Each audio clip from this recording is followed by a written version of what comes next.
नमो बुद्धाय। नमस्कार जोजोलप्पा। म डाक्टर दयाराम श्रेष्ठ लुबु। बौद्ध दर्शनमा आधारित षडाक्षरी लोकेश्वरको बारेमा केही कुरा भन्नको लागि उपस्थित भएको छु। खास गरी षडाक्षरी लोकेश्वरको परिचय र ललितपुरको बन्नेसपुर बारीगाउँमा रहेको षडाक्षरी लोकेश्वरको बारेमा केही कुराहरू भन्न गइरहेको छु।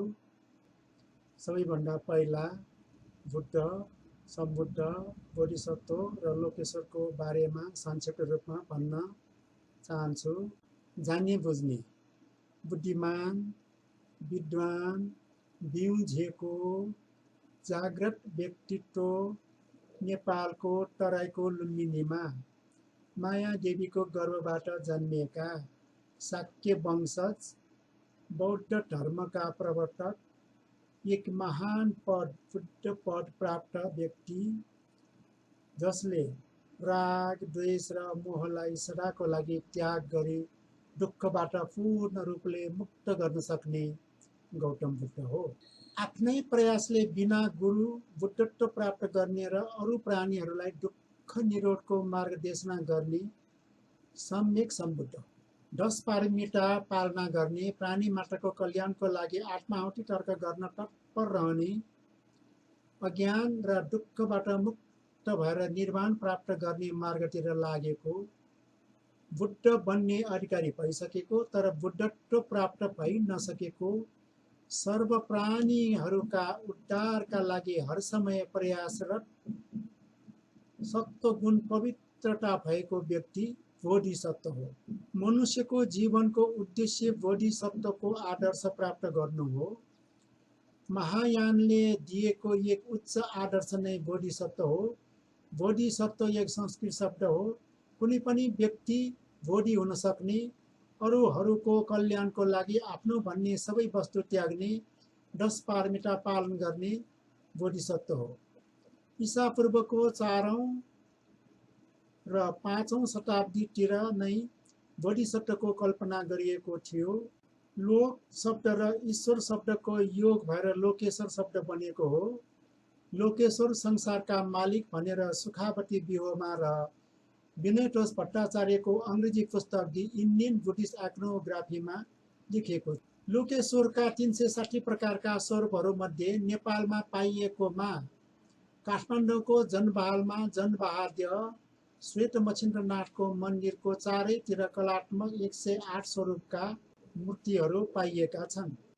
यसलाई दृष्टि देवता, पानीको देवता, किसानको देवता, करुणामय, कर्मठ देवता, लोकेश्वर, बोधिसत्व, गोरखनाथ गुरु, आर्यावलोकितेश्वर, श्रीमद लोकेश्वर आदि सहस्र नामले पुकारिएको पाइन्छ। अवलोकितेश्वर एक बोधिसत्व हो र ध्यानी बुद्ध पनि हो। वर्तमान भद्रकल्पका सञ्चालक अमिताभ र पाण्डुराबाट उत्पत्ति भएको प्राणीलाई आध्यात्मिक र बोधि ज्ञानको पालना गराउने अवलोकितेश्वर हुन्। बुद्ध धर्म अनित्य, दुःख र अनात्म गरी 3 मूल सिद्धान्तमा आधारित भएर बौद्ध दर्शनको रचना भएको छ। यसमा आधारित भएर थेरवाद, वैभाषिक, सौतान्त्रिक, माध्यमिक शून्यवाद, योगाचार विज्ञानवाद र स्वतन्त्र योगाचारको दर्शन बनाइएको छ।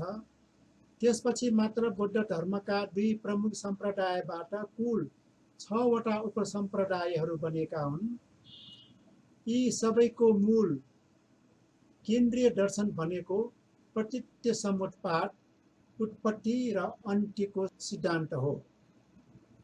यसका मूल साहित्यहरूमा त्रिपिटक, जसमा विनय पिटक, सुत्त पिटक र अभिधम्म पिटक पाली भाषामा रहेका छन्। यसका 4 आर्य सत्य, पञ्चशील र अष्टमार्ग गरी 3 मूल तत्त्व रहेको छ। बुद्ध दर्शनको अनुकरण गरी व्यवहारमा उतार्ने सबै बुद्ध धर्मका अनुयायी हुन्। महायान सिद्धार्थ गौतम बुद्धको निर्माण भएको 100 वर्षपछि बौद्ध धर्मका अनुयायीहरूको बीच मतभेद भएर सङ्घ पहिलोपल्ट विभाजित हुन पुगे। त्यसपछि बौद्ध दर्शनलाई विभिन्न दृष्टिकोणबाट व्याख्या विश्लेषण गरिन थाल्यो। यसले गर्दा धेरै साङ्गिकहरू निर्माण हुँदै गए। विभाजन हुने क्रम बढ्दै गई अशोकको समयमा 18वटा निकायहरू बनेका थिए। धेरै समयपछि विभाजित उस्तै साङ्गिकहरूको एकीकरण पनि सुरुवात हुन पुगे। फलस्वरूप उस्तै निकायहरूको मन्थनबाट परिमार्जन हुन गई ईस्वीको पहिलो शताब्दीमा महायानको उदय भएको मानिन्छ। महायानका प्रवर्तक आचार्य नागार्जुन हुन्। यसमा शरीरको रूपको कल्पना गरी गरिने पूजा पाठमा विश्वास राखिन्छ। जो पारमितालाई पूरा गर्दछ उसले बोधिसत्व बनेर सबै प्राणीहरूको उद्धार गरी निर्वाण लाभ गरी बुद्ध समेत बन्न सक्दछ भन्ने भावनालाई महायानले अंगीकार गरेको छ। महायानको एक मूल विशेषता नै बोधिसत्व सिद्धान्त हो। महायान शब्दको मध्यम निकायमा उल्लेख गरिएको छ।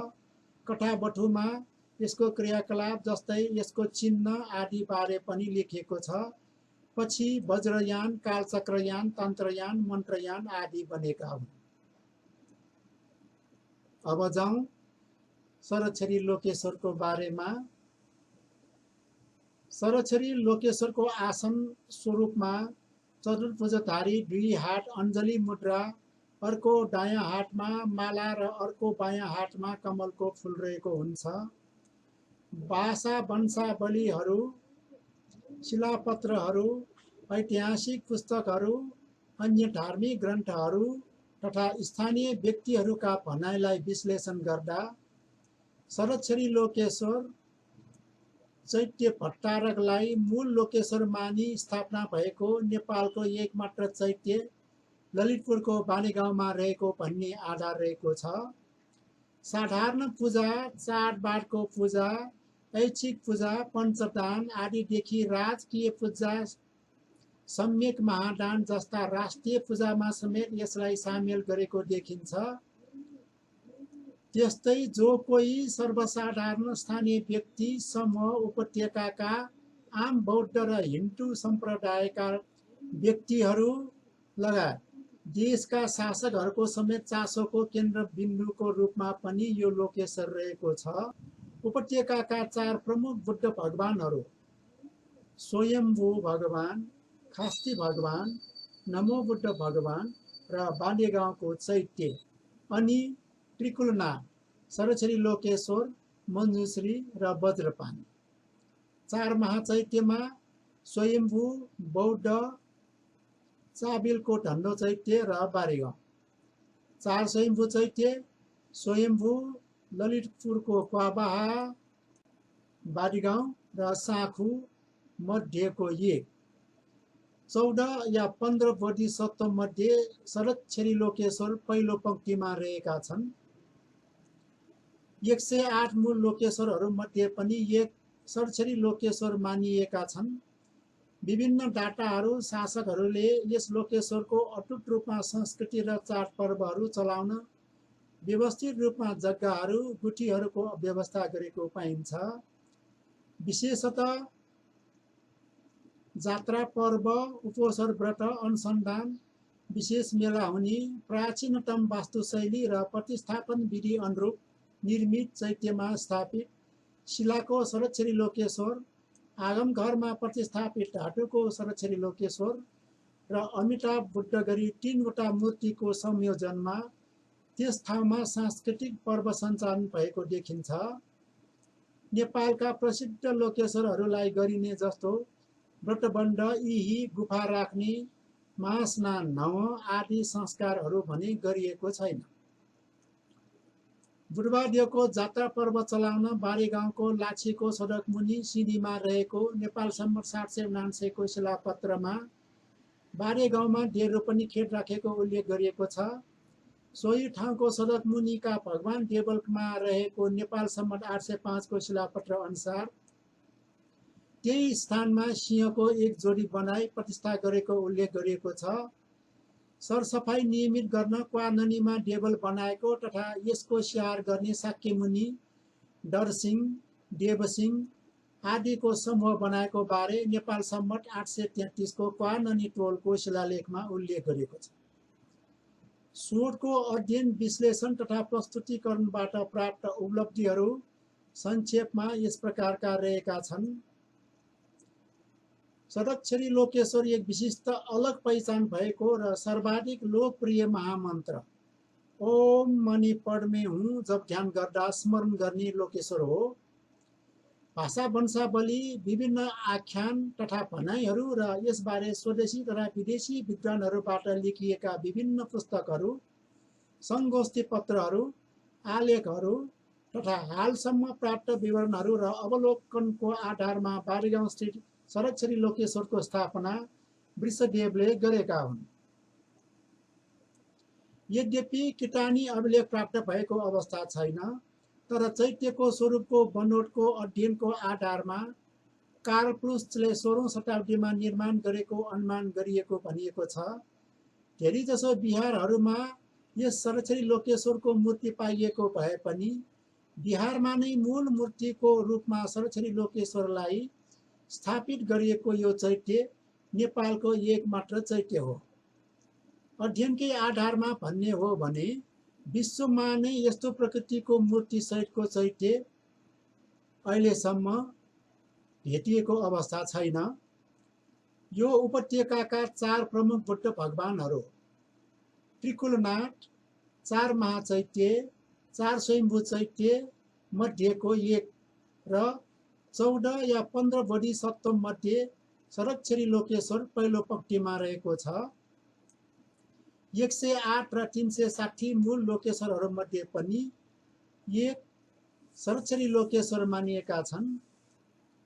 नेपालभरिका बुद्ध धर्मका अनुयायीहरूको र विशेष गरी काठमाडौँ उपत्यकाका बुद्ध धर्मका सबै अनुयायीहरूको आस्थाको केन्द्रको रूपमा यो षडक्षरी लोकेश्वर रहिआएको छ। वर्षैभरि कुनै न कुनै व्यक्ति वा समुदायको तर्फबाट विभिन्न अवसरहरू पारेर विविध प्रकारका पूजा, लाख बत्ती बाल्ने, मण्डल बत्ती बाल्ने आदि कार्यहरू निरन्तर रूपमा चलिआएका छन्। यस चैत्यभित्र रहेको षडक्षरी लोकेश्वरको स्वरूप विभिन्न पुस्तक तथा धार्मिक ग्रन्थहरूमा वर्णन गरे अनुसारको विशेषतायुक्त रहेको छ। यस चैत्यलाई मूल मानी बन्देजपुर महाविहार रहेकोमा बस्तीको विकासक्रममा बिहारको केही स्वरूपमा परिवर्तन भई बिहारले चर्चेको क्षेत्र पहिलेको भन्दा हाल केही सीमित हुन पुगेको छ। त्यसैले बिहारको तर्फबाट गरिने सबै प्रकारका वर्षकृत्य र चाडपर्व, जात्रा मात्रा आदि सांस्कृतिक कार्यहरू आगम घरबाट पुजारीहरूले सञ्चालन गरिँदै आएको अवस्था छ। गाउँ बस्तीमा विकास निर्माणका कार्यहरूको कारणले यस बिहारमा रहेका विभिन्न सांस्कृतिक धरोहरहरू लोप हुने क्रममा तीव्रता आएको छ। संसारभरि विशेष गरी एसिया महाद्वीपमा सर्वाधिक लोकप्रिय र प्रचलित षडक्षरी महामन्त्र ओम मणि पढ्मे हुँ हो। अङ्ग्रेजीमा यस मन्त्रलाई the diamond in the lotus, कमलमा विराजमान रत्न भनिन्छ। राम्रादेखि नराम्रासम्मका विभिन्न 6वटै लोकका ढोकाहरू बन्द होस्, कहिले पनि यी क्षेत्रमा बसिरहन नपरोस् र निर्माण प्राप्त होस् भनी विश्वासका साथ ओम मणि पढ्मे हुँ जप गरिन्छ। साथै यस मन्त्रको जपले सबै प्रकारका सुख प्राप्त भई सबै प्राणीलाई हित सुख गर्न समर्थवान हुने विश्वास पनि गरिएको छ। शाब्दिक अर्थमा ओम भनेको त्रितत्त्वको सङ्केत, मणि भनेको महामणि अमूल्य रत्न जसमा सबै प्रकारका बोधीहरूले आश्रय लिइरहेको, पढ्मे भनेको महामणि राख्ने स्थल, पवित्र कमलरूपी हृदय र हुँ भनेको हुङ्कार हो। यो मन्त्रको जप सङ्ख्याको क्रम जति बढ्दै गयो उति नै हृदयमा बोधिसत्वको बास हुने समय बढ्दै चित्त शुद्ध हुँदै जाने फल प्राप्त गर्दछ। सबैभन्दा पहिला दोस्रो सदीतिर कुषाण वंशका राजा कनिष्कको समयमा बुद्ध मूर्ति सामुन्ने धूप बालेर अवलोकितेश्वरको स्मरण गर्न जपमा प्रयोग गरिएको यो मन्त्र भारत र चिप्सामा प्रयोग भएको। नेपालमा तेस्रो सदीतिर बोधिसत्व लोकेश्वरको स्मरण गर्न यो मन्त्रको प्रयोग भयो। सुरुमा यही मन्त्रको जपको प्रभावले विभिन्न समयमा विभिन्न प्रकारका 12, 108, 360, 1008 बोधिसत्वहरूको विकास वा जन्म भएको हो भनी विश्वास गरिन्छ। यस प्रकारका लोकेश्वरहरूको चित्रहरू काठमाडौँको जनबालमा राखिएका छन्। यो मन्त्रले शरीरका मुद्रा, वाचन र मन एकाग्र गरी 3वटा सँगको सम्बन्ध अगाध राख्ने कार्य गर्ने धारणा रहँदै आएको छ। त्यसैले यो मन्त्रलाई जीवनको सुरुवातदेखि मरण निर्वाणसम्म अवलोकितेश्वरलाई प्रार्थना गर्ने महत्त्वपूर्ण महामन्त्रको रूपमा लिइन्छ। यसरी हजुर तीन तत्त्वको रूपको मणिरूपी भगवान कमलमा रहनेलाई प्रार्थना गर्दछु भन्ने सामान्य अर्थ भए पनि विशेष अर्थमा तीन तत्त्व बुद्ध, धर्म र सङ्घ, त्रिरत्न, ओम, मणिको रूपमा रहेको अमूल्य रत्न अवलोकितेश्वर कमलरूपी हृदयमा विराजमान भएको भावनात्मक अर्थ लागेको देखिन्छ। समयको परिवर्तन, अनुकूल स्रोत र साधनको अधिकतम प्रयोगको प्रयास, जातीय सद्भाव, सहिष्णुता, मनोरञ्जन लगायत सबै क्षेत्रको सम्मिश्रणको रूपमा जात्रा मान्ने गरेको, व्यापारी, कृषक, पेसा व्यवसाय आदिको साझा सहभागिता, कृषि उत्पादनको उपयोग, प्रकृतिप्रति देखाइने आदर भाव, सरल र स्वस्थ सामाजिक जीवनयापन गर्न, संस्कृति र संस्कारलाई निरन्तरता दिइएको, स्थानीय सिप, कला कौशलको प्रदर्शन, भौतिक शुद्धताको पथ, शारीरिक शुद्धता, अरू विकल्पलाई स्थान नै नदिई संस्कृति र संस्कारलाई जीवन्तता प्रदान गराइएको, जीवनलाई नभई अङ्गको रूपमा विकास गरी अनिवार्यता जस्तै र अभिन्न अङ्ग जस्तै बनाइएका कार्यहरू सबल पक्षको रूपमा रहेको छन्। यद्यपि चुनौतीको रूपमा समसामयिक तथा प्रविधि अनुकूल जगेर्ना गर्न कठिन भइरहेको, नवयुवालाई आकर्षण गर्न नसकेको, व्यस्त जीवनसँग तादात्म्यता कायम गर्न कठिन, विदेशी संस्कृतिको दबदबाको सामना, उच्च नीच, वर्ग विभेद, विविध अन्य धर्मसँग प्रतिस्पर्धा, भोजनका प्रकारमा परम्परागत मादक पदार्थ, मांसाहार, पेय पदार्थ जस्ता अखाद्य अस्वस्थ तामसी भोजनका कारणले द्वन्द्वको सिर्जना भएको, सामाजिक सद्भाव बिथोल्ने गरेको, पुरातात्विक धरोहर संरक्षणको अभावमा लोप हुने, मर्मत सम्भारमा कमी, प्राप्त स्रोत साधनको अभाव, संस्कृति र संस्कारको व्यवसायीकरणको अभाव आदि रहेका छन्।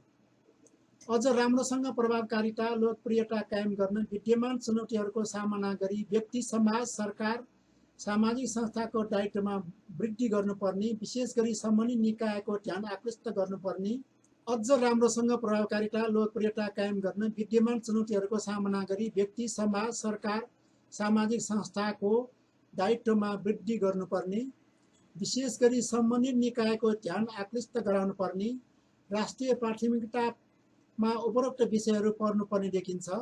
सबै वर्ग र क्षेत्रको सहभागितामा वृद्धि गर्न जोड दिनुपर्ने, समयानुकूल परिवर्तन, चाडबाडको समयावधि छुट्याउने, आधुनिकतामा ढाल्ने, व्यवसायीकरण गर्नुपर्ने, यस कार्यमा लाग्नेहरूलाई उच्च स्थान दिएर सम्मान दिई उत्प्रेरणा दिनुपर्ने, मठ मन्दिरहरू संरक्षण गरिनुपर्ने, नीतिगत तहबाट नै सुधारका प्रयास गरिनुपर्ने, सामाजिक व्यवहारमा सुधार, यस क्षेत्रमा हुने लगावमा वृद्धि गर्नुपर्ने, ऐतिहासिक धरोहरहरूको समयमा नै उचित मर्मत र सम्भार, प्रचार प्रसार, व्यापक रूपमा जनसहभागिता, जनचेतनामा निरन्तरता, दर्शन भेटबाट प्राप्त आम्दानीको उचित प्रबन्ध गरिनुपर्ने, आधुनिक प्रविधि अनुकूल हुने गरी महत्त्वपूर्ण मूर्तिहरूको संरक्षण गर्दै विद्यमान तौर तरिकामा समयानुकूल परिवर्तन गर्नुपर्ने, समाजले पचाउन नसक्ने बेफाइदा हुने खालका अन्धविश्वास र परम्परालाई निरुत्साहित गरिनुपर्ने र आन्तरिक पर्यटनमा टेवा पुर्याउने खालका व्यवस्थित महोत्सव, मेला र अन्य कार्यक्रमहरूको आयोजना गर्नुपर्ने,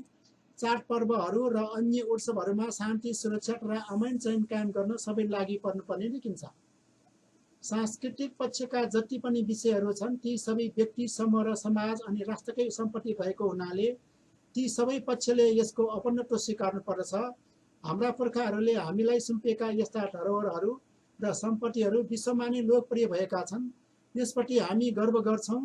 यही गर्वको अनुभूतिलाई कायम रहिरहन दिन हामीलाई नासोको रूपमा रहेको यस सम्पत्तिलाई आवश्यकता अनुसार सुधार र परिमार्जन गरी जीवन्त राखी हाम्रा आउने पिँढी र पुस्तालाई यो सुम्पनु पर्ने र यसको संरक्षण र सम्वर्धन गर्न एक प्रकारको चेतनामूलक शिक्षा प्रदान गरी यसलाई नै सामाजिक जनजीवनको आधार बनाएर अरूलाई समेत अनुकरण योग्य बनाउनु पर्ने आजको आवश्यकता हो। यस क्षेत्रमा रहेका विद्यमान पुरातात्विक महत्त्वका वस्तुहरूलाई संरक्षण गर्दै लोप भएका वस्तुहरूको नामावली बनाई खोजबिन गर्न आवश्यक छ र अति आवश्यक पनि छ।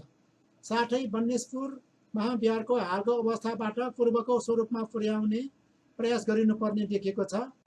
यसको लागि पुजारी, स्थानीय बुद्धिजीवीहरू, विशेषज्ञहरू, सरकारी र गैर सरकारी निकायका सम्बन्धित प्रतिनिधिहरू र अन्य सम्बन्धित व्यक्तिहरू भएको एक समिति बनाई छलफल गरी एक कार्ययोजना तयार गरी सो अनुसार कार्य अगाडि बढाउनु पर्ने देखिन्छ। अस्तु, नमस्कार। सुनेर हेरिदिनु भएकोमा हार्दिक धन्यवाद छ। नमो बुद्धाय।